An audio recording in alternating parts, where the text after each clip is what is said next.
Al Gore, Inconvenient Truth. Probably most of us are familiar with that man-made global warming that Gore has popularized. Although more and more controversy has come forward over the years, as particularly the Major Science Institute in the United States took a tremendous blow when it was demonstrated that they were actually fudging data and suppressing information in an effort to advance the human-made global warming agenda, which of course is worth tremendous revenue to governments who are going to apply green taxes, as well as the corporate investors who are lining themselves up to be the recipients of government funding for their green technologies and green proposals and so on and so on. But is man-made global warming a fact, or is it an invention and a fiction?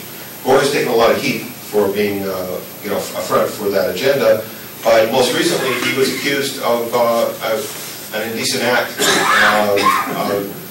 There was a claim made in the United States, I think in Oregon, that he'd taken a massage in a hotel, and the masseuse had assaulted or attempted to assault the masseuse. The masseuse gave a statement to the police at the beginning of this year, but it was kind of they didn't really advance, a police investigation and so on. But the police reportings were released this year, and I decided I should evaluate that as well for unconscious remarks. And the strange thing that came through, believe it or not, was that it appeared as if the masseuse, the person making those claims, was in fact part of some kind of an agenda that had to do with a smear campaign, COINTELPRO type operation against Gore, which says that in our secret American type society, where we have in the United States about 750,000 people employed in intelligence and information gathering, NSA type gathering.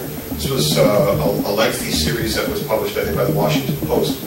Secret America, that went into this, and the question about, as the United States become the new Soviet Union, they created this infrastructure, this KGB-like everyone's spying on everybody else's infrastructure and culture. Is that what happened to all the stimulus money? Instead of building roads and dams like the 1930s, they built spy institutions and spy society. So this speaks to that, and what it says is that even if you're Al Gore and you're amongst the rich and powerful and the movers and the shakers, that you yourself are subject to these same instruments. Someone has an agenda, they'll use the dirty tricks. Just like they'll tap my telephone, they'll try to smear Al Gore. That case was dropped. The claim against Gore was dropped. But the interesting remark was when I played up a woman's testimony back where she said we're with Langley. And Langley is a well-known metonym for the CIA, which is based in Langley, Virginia. We're with Langley. She could only formulate that message if it was connected to something real, not by chance.